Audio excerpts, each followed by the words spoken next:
Hey guys, Christina Marie here, and welcome to the July wrap up. Oh my gosh, it is the end of July. Like, how did that happen? I am going to be bringing you my wrap up, everything that I've read in July, and I think I did a pretty good job. So let's talk about it. I read 10 books this month. 10. Wow. And all of them were ebooks, I believe. I think they all were. Let's see. I didn't get a chance to write all this down, so I'm going to be looking at my phone for a lot of this. Yeah, all of them were ebooks, except for one. But I'm just going to be inserting the covers here so you can kind of see what the covers look like. So let's go ahead and get started. First book I read in the month of July was Chasing River by K.A. Tucker.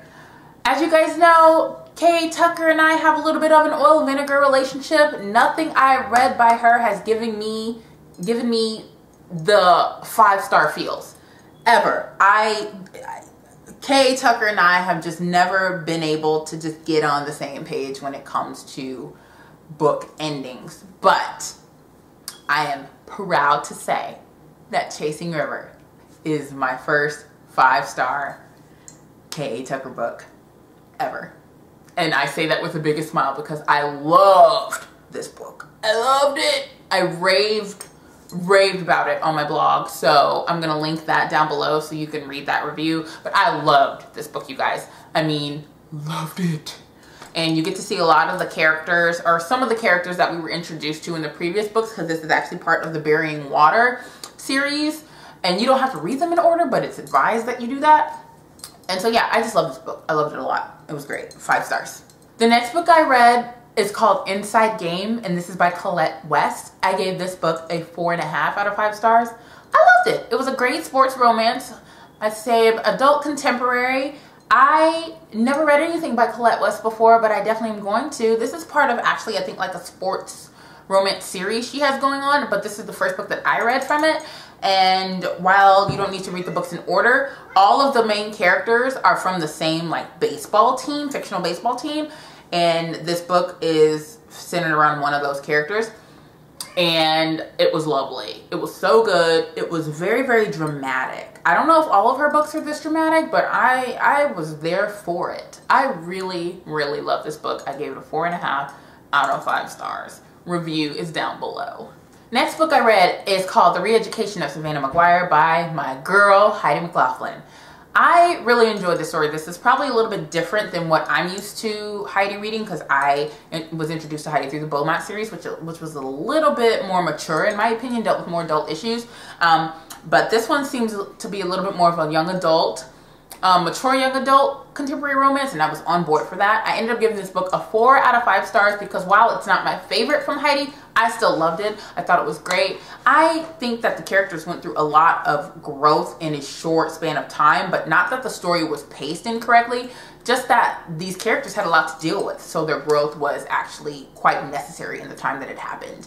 And I really did love that it was set in the country, and so there was a cowboy. The main character, or the main male character, is a cowboy.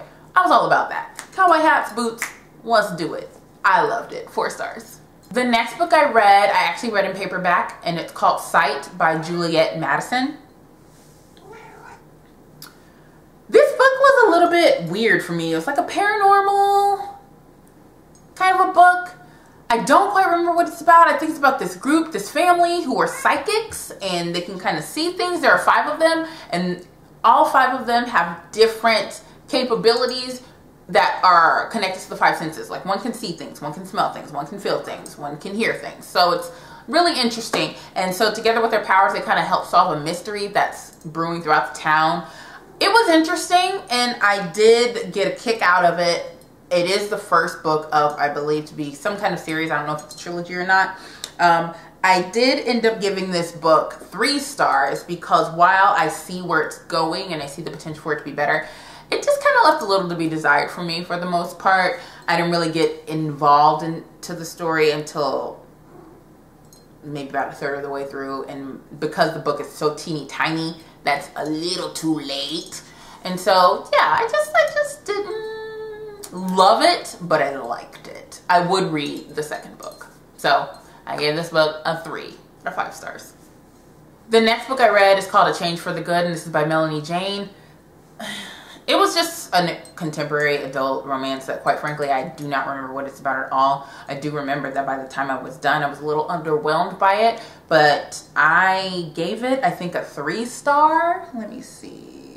Yeah, I gave it 3 stars. I didn't review it. I emailed the publisher and said that, look, I can't review this because I can't really find too many positive things to say about it. It just didn't connect with me. I was quite incompatible with it, and that's okay. But I gave it a 3 out of 5. The next book I read was an awesome paranormal book. It's called Soul Tie Seduction by Katie Frederick. I loved it. It is my first, I guess he's a succubus? Is that what he is? He is a demon that possesses a human soul. He's a sex demon that possesses a human soul. So yes, I think that's a succubus. Correct me if I'm wrong. I can't remember which one is the female and which one is the male. I think he's a succubus. But yeah, sex.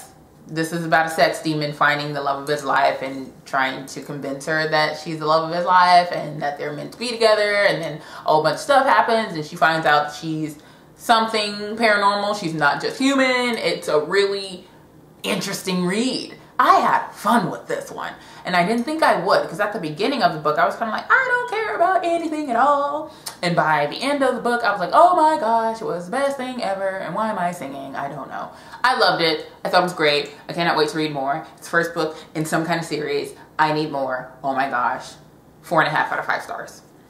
Next book I read is called Proposing to Preston, and it was by Katie Regnery? I don't know. I like this book. I gave it a 4 out of 5 stars. It's just a sweet little contemporary adult romance that is the second book in its series. Or is it the third? Yeah, it's the second book in its series.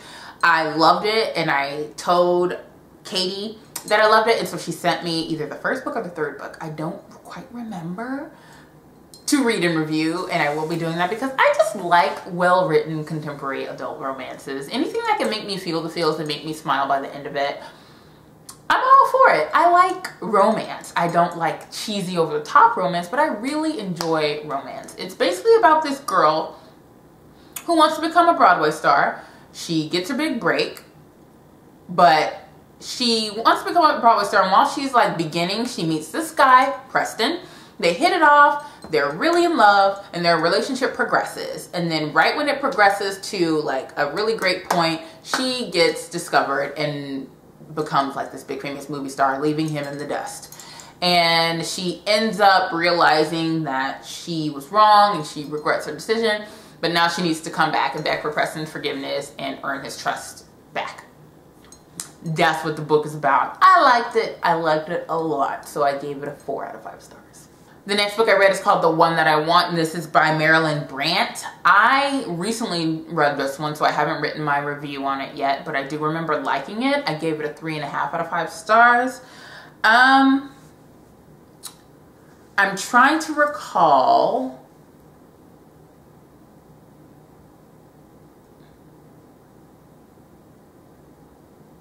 Oh, this is the story that the main character meets. She lost her husband, and so she's trying to move forward with her life, and she has like this ex-boyfriend that comes out of nowhere. Then she meets this movie star that she had been obsessing over as a child or as a teenager. Bailey, are you trying to get out? You can do it. You can do it. You can do it.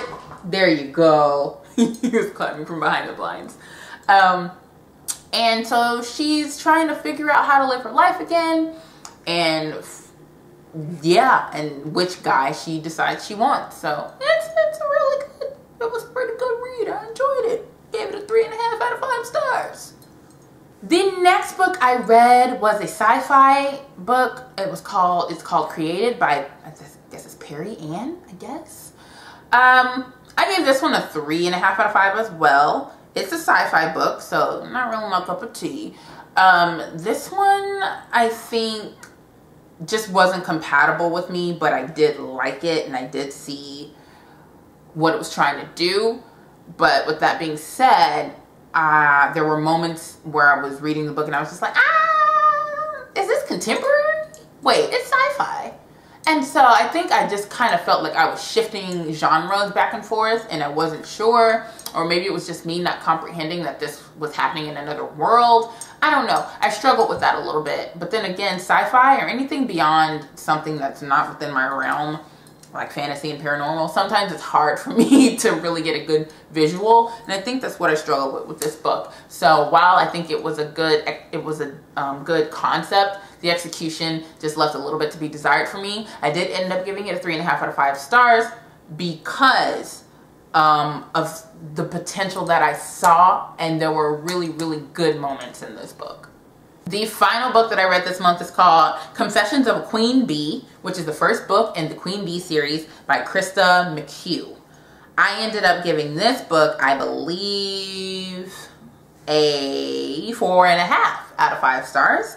Did I read the review for this? I wrote a review for this one. It's on my blog. I will link it down below. I had fun with this. This is basically about a girl who is pretty much the queen bitch of the school. She's deemed that because she has this blog that she writes, which airs everybody's dirty laundry. She calls herself she calls herself the bringer of justice because she feels that the school doesn't really do much to protect its students. And so while she likes to bring people to justice, she always kind of does it in a little bit of a vindictive, mean way until she meets somebody who kind of checks her a little bit. And it was really a good book. I enjoyed it. I definitely want to read more of this because I was just so fascinated by the characters. I love all of the characters, even the supporting characters. It was just a lot of fun to read. It was interesting to see the growth and the development of our main character, who quite frankly is quite mean, but I liked her that way. So, because she wasn't mean to be like mean. She was mean to, I think, protect herself from being hurt. And so, yeah, it was a good book. I liked it. 4.5 out of 5 stars. So those are all 10 books that I read this month. I think I had a really great reading month. I had a lot of fun. I read mostly 4.5 and above. Mostly 4-star and above. I did read a couple of, things that didn't quite hit home for me, but that's okay. Everybody has bad, a little dud in there every now and then. But yeah, I would love to know what you guys read. Comment down below letting me know how your July reading month went. If you read anything at all, thumbs up this video if you enjoyed. And then, of course, make sure you subscribe to my channel for more videos. I will see you guys later. Bye.